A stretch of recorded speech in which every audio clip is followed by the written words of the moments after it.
بسم اللہ الرحمن الرحیم۔ السلام علیکم ورحمۃ اللہ وبرکاتہ۔ مدینہ وائس ٹی وی کے محترم ناظرین، امید کرتی ہوں سب لوگ خیریت سے ہوں گے۔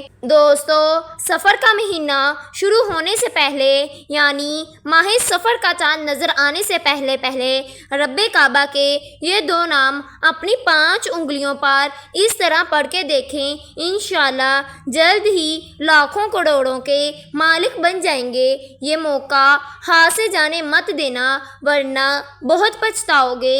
دوستو، یہ وہ تسبیح ہے جس کو جتنی بار پڑھو اتنی دولت ملے گی کہ آپ خود حیران ہو جائیں گے۔ دوستو، آج جس تسبیح کے بارے میں آپ کو بتانے جا رہی ہوں، یہ تسبیح آپ جتنی بار پڑھ لیں گے، اللہ رب العزت کو آپ کو اتنی دولت عطا فرما دے گا۔ جیسے جیسے آپ تسبیح کو کثرت سے پڑھتے جائیں گے، اللہ پاک آپ کی تمام پریشانیوں کو، تمام مصیبتوں کو دور کر دے گا اور انشاءاللہ آپ کے لیے آسانیاں پیدا ہونا شروع ہو جائیں گی۔ ساتھ ساتھ آپ کا رزق بڑھنا شروع ہو جائے گا اور اس کے ساتھ ساتھ آپ کی دولت میں اضافہ ہونا شروع ہو جائے گا، کیونکہ آج کی تسبیح بہت ہی خاص ہے، بہت ہی زیادہ مجرب یہ کلمات ہیں۔ یہ کون سے کلمات ہیں، ان کا وظیفہ کیسے کرنا ہے، تمام تر تفصیل جاننے کے لیے آپ سے درخواست ہے اس ویڈیو کو سکپ کر کے نہ دیکھنا، اس ویڈیو کو آخر تک ضرور دیکھنا۔ اس ویڈیو کی صرف اجازت اس کو ہے جو ویڈیو کو مکمل دیکھے گا، لائک کرے گا اور اس ویڈیو کو ثواب کی نیت سے اپنے دوست احباب اور پیاروں کے ساتھ زیادہ سے زیادہ شیئر کریے گا۔ لیکن یہ تمام تسبیحات کو آپ نے دل کے ساتھ پڑھنا ہے، رب کائنات پر پختہ یقین رکھتے ہوئے آپ نے اس کو کرنا ہے۔ اس کو کرنے سے آپ کی زندگی بدل جائے گی۔ آپ کو یقین دلاتی ہوں آپ کا قیمتی وقت ضائع نہیں جائے گا انشاءاللہ، لیکن شرط یہ ہے کہ آپ نے اس عمل کو قابل یقین توجہ کے ساتھ کرنا ہے اور گناہ کبیرہ صغیرہ کی اللہ پاک سے سچی توبہ کرنی ہے۔ اس عمل کا پھر آپ کو حیران کن فائدہ ملے گا۔ دوستو، سفر اسلامی سال کا دوسرا مہینہ ہے۔ اسلام کے آنے سے پہلے بھی اس مہینے کا نام سفر ہی تھا۔ اسلام سے پہلے لوگوں کا خیال تھا اس مہینے میں آسمان سے بلائیں اور آفتیں نازل ہوتی ہیں، لہٰذا وہ اس مہینے میں سفر وغیرہ نہیں کرتے۔ اسلام نے ان تمام یکسر بلا قرار دیا ہے۔ اس مہینے کا نام سفر المظفر یعنی کامیابی والا مہینہ اور سفر الخیر بلائی والا مہینہ رکھا ہے، جو اسلامی تعلیمات سے دوری بڑھائی جاتی ہے۔ مسلمان قرآن سنت کی تعلیمات کی بجائے رقص و رواج اور شرک میں پھنس جاتے ہیں اور دین کی بنیادی احکامات تک چھوڑ کر دوسری چیزوں کو اصل دین قرار دیتے ہیں۔ سفر کے مہینے کے حوالے سے بھی یہی حال ہے مسلمانوں کا کہ عوام میں یہ بات مشہور ہے، اس مہینے میں لوگ لنگر وغیرہ بڑی کثرت سے بانٹتے ہیں اور لوگ کہتے ہیں کہ اس مہینے میں جنات بڑی کثرت سے آسمان سے اترتے ہیں اور لوگوں کو نقصان پہنچاتے ہیں۔ کسی بنا پر بالمخصوص خواتین اپنے چھوٹے بچوں کے معاملے میں بہت احتیاط کرتی ہیں اور خوف زدہ رہتی ہیں کہیں یہ جنات اور یہ نقصان نہ پہنچائیں۔ بعض علاقوں میں سفر کے مہینے کے اختتام پر خواتین مکڑی کے جالے صاف کرتے ہوئے کہتی ہیں، اے سفر دور ہو جا۔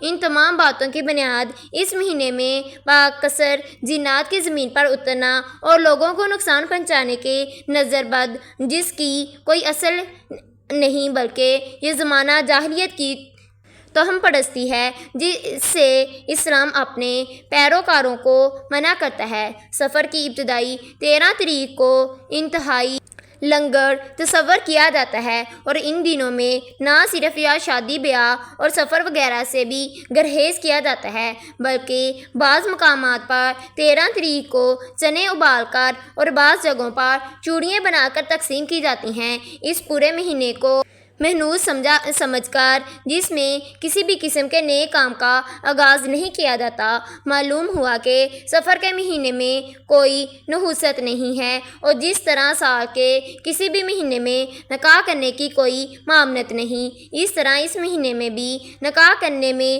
کوئی حرج نہیں۔ اسلامی تعلیمات سے دور کی وجہ سے مسلمانوں میں یہ بات پیدا ہو گئی ہے، وہ محرم کے مہینے میں اس لیے نکاح وغیرہ نہیں کرتے کہ اس میں واقعہ کربلا ہوا تھا، اور ماہ سفر میں اس لیے نکاح نہیں کرتے، اس مہینے میں ہونے والے نکاح کو محنوس ثابت ہوتے ہیں۔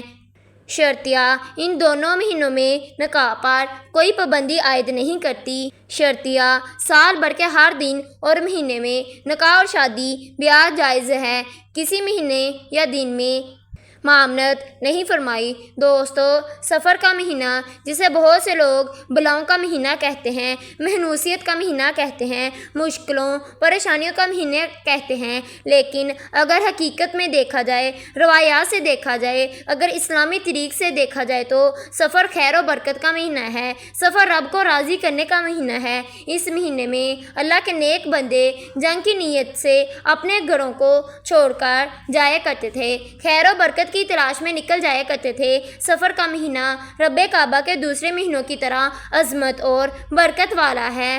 اسلامی طریق سے دیکھا جائے تو سفر خیر و برکت کا مہینہ، سفر آپ رب کائنات کو راضی کرنے کا مہینہ ہے۔ اس مہینے میں اللہ کے نیک بندے جنگ کی نیت سے اپنے گھر بار چھوڑ کر جایا کرتے تھے، خیر و برکت کی تلاش میں نکلا کرتے تھے۔ سفر کے مہینے کو بہت سے لوگ بلاؤں اور پریشانیوں کا مہینہ کہتے ہیں، وظیفے کی طرف بڑھتے ہیں۔ اگر آپ نے میرے چینل کو سبسکرائب نہیں کیا، میرے چینل کو سبسکرائب کر دیں۔ آپ نے سب سے پہلے باوضو ہو کر مصلی پر بیٹھ جانا ہے اور نبی کریم صلی اللہ علیہ وآلہ وسلم کی ذات مبارکہ پر 3 مرتبہ درود ابراہیم پڑھنا ہے۔